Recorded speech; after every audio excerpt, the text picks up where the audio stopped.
if President Trump is telling us that air traffic control towers are staffed with unqualified controllers, these DEI hires who never should have been brought on, then it's not safe to fly commercially, is it? And he believes that it is still indeed safe, and Americans should feel safe traveling our skies. With that said, two things can be true at the same time, and we certainly have seen the deterioration of federal hiring standards at the Federal Aviation Administration, and the president wants to increase those standards. He wants pilots in this country who have the great responsibility of flying American citizens by the tens of millions every single day to be chosen for that position based on their merit and their skills. And so the administration will continue to prioritize this.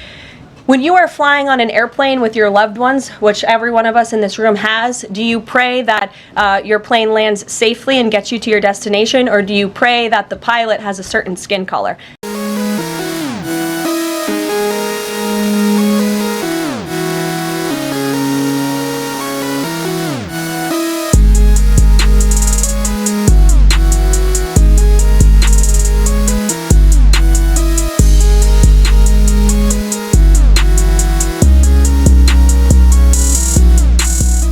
On January 20th, Trump and Elon Musk pushed out the FAA administrator. They never bothered naming a replacement. Also on January 20th, Trump implemented a federal hiring freeze, which includes air traffic controllers. That's important because we would eventually come to find out that the crash involved one air traffic controller doing the job that would normally require two people. On January 21st, Trump disbanded the Aviation Security Advisory Committee and fired the TSA director. On January 22nd, Trump's White House posted that President Donald J. Trump ends DEI madness and restores excellence and safety within the Federal Aviation Administration. And then, 1 week later, the first commercial plane crash occurred in 16 years. So look, none of this is to say that Donald Trump caused the crash, but the reality is that Trump coming out and saying stuff like DEI is why the plane crashed is ludicrous because A, if Obama or Biden implemented DEI, then why have we had zero crashes in the last decade and a half? And B, Trump claimed he ended it, meaning DEI was no longer on the table. It wasn't an issue. Again, take a look at this addition to his website. President Donald J. Trump ends DEI madness and restores excellence and safety within the Federal Aviation Administration. So that's it. No more DEI. Everything that happened in aviation moving forward from that moment is Trump's own. He owns it now. He can't blame the evil, woke, Marxist Democrats because they're not in power. He ended their programs. Republicans are in charge. They are in control. They run the House and the Senate and the White House. How do you blame the people that you've replaced and whose policies you've ended? Seriously, let me know. I'm all ears. Granted, will logic stop Trump? Of course not. Here he is literally signing an executive order blaming DEI. Sir, thank you. Second for your signature, we have a presidential memorandum titled Immediate Assessment of Aviation Safety. In light of the damage done to aviation safety by the Biden administration's DEI and woke policies, what this presidential memorandum orders is for your Secretary of Transportation and FAA administrator, in this case acting FAA administrator, to basically ensure that we are actively undoing all of that damage, that we are assessing how much damage was done, and that we're ensuring that people hired within the FAA, in keeping with your memorandum of January 21st, are only the most outstanding, capable people for the jobs that they're being hired into. In other words, competence. Yes, sir. Elevating competence over everything. Again, how can they not be competent if you need thousands and thousands of hours, like man hours, to get through that, man? I mean, that don't make no sense. That don't make sense at all. Like it's not like you sign up there trying to ride a bus or nothing, man. This is a goddamn airplane. So again, you have to be the most qualified person, right? Everything. Let me ask you a question. If Trump already pushed out the FAA administrator, already implemented a hiring freeze, already disbanded the Aviation Security Advisory Committee, already fired the TSA administrator, already restored excellence and safety within the Federal Aviation Administration, then what is an executive order going to do? Is that some magic key that will officially proclaim the end of DEI? Was that the last ingredient that we were waiting for? Nothing really counted until this nebulous executive order was put into effect? Let me ask any Trump supporters out there, Do you realize that he's taking you for fools? Do you realize that the executive order he just signed here is a way of him pretending that he's just solved a problem that in reality didn't even exist until he created it by firing a bunch of officials who had up to that point kept the skies safe? To Trump supporters out there, he clearly doesn't have any respect for you. Have it for yourself. On the executive order front, Al Franken responded perfectly. He wrote, "This is disgraceful. Though it may not have stopped the crash, Trump is distracting us from the fact that he did not appoint a new FAA administrator until today. The former FAA administrator was pressured to step down when Trump took office because Elon Musk didn't want him to keep going after SpaceX. The reality is that bad governance has consequences, and when you have a government in place that is more focused on enriching themselves and engaging in crony capitalism than helping regular Americans, that tends to result in tragedies like this one." And then you could tell because he don't care. He didn't show no empathy, man. And that's and then that's the crazy part. So all because he fired at the FAA director because they was going after this Elon Musk and the SpaceX because obviously he wasn't doing something. Obviously they know something was up with that. That probably wasn't safe. So they just got rid of him so Elon could do his thing. And then now you got all this danger. Not saying that is the real reason, but I mean, when you put 1 + 1 together, I mean, looks like it's about it equals 2. So shit. So Trump can diffuse responsibility all he wants, but it's not going to change the reality that he's in charge and he's accountable for his own actions in office. Here's Senator Tim Kaine driving that point home. I think the president was race baiting to take attention away from this. He let Elon Musk force the resignation of the FAA administrator at the beginning of the administration.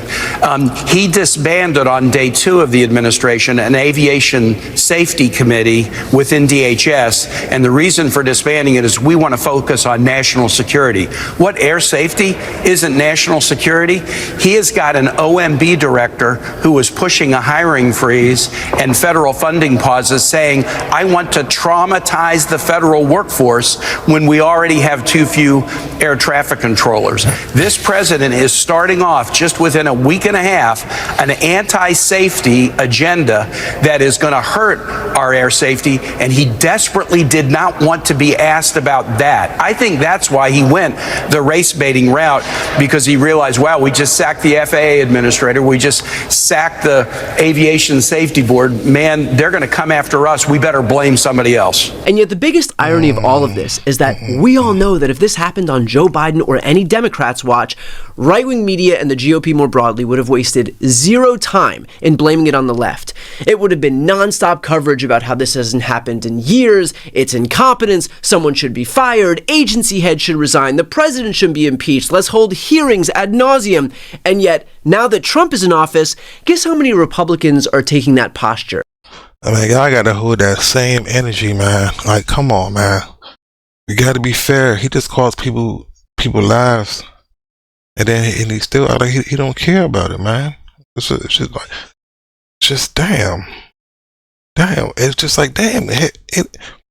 You got an office on the 20th. How many days it been?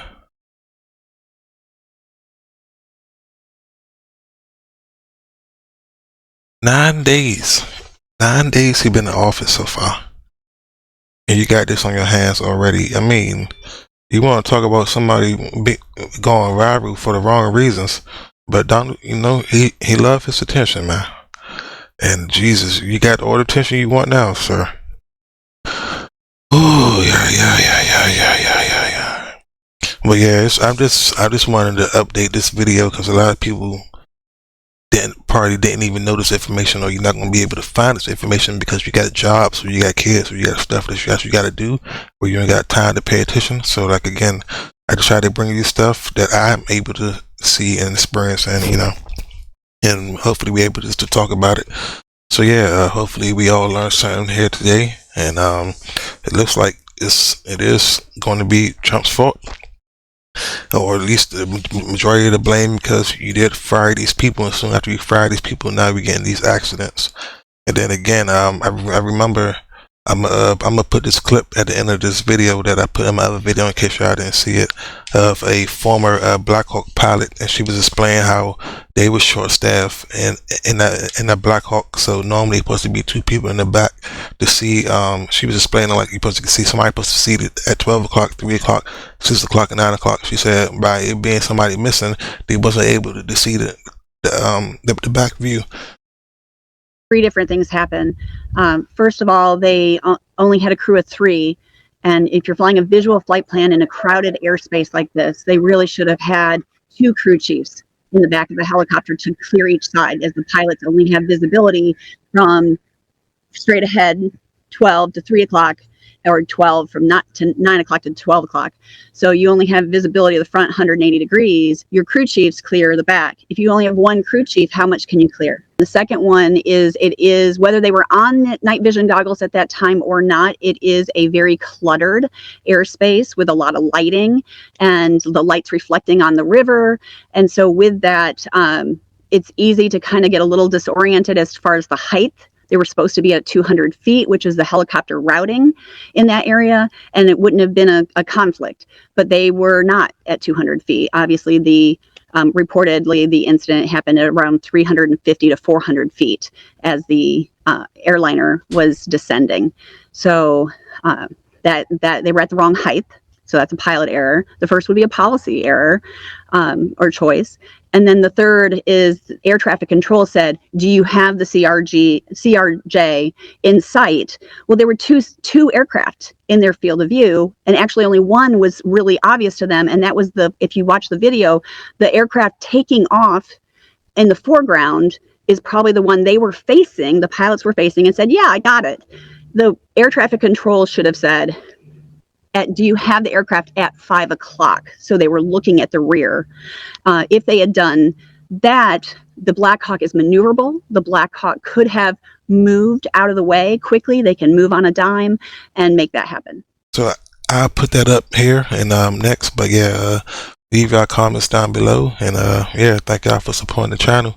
Again, on the road to 500, and currently sitting at 151 as of this morning. So lets me know I'm doing something right. And like I said, I started this in January, so you know it's February now. So yeah, appreciate the love, and I'll catch you guys next time. Don't forget, you got the juice now, and we out. Do do do do do.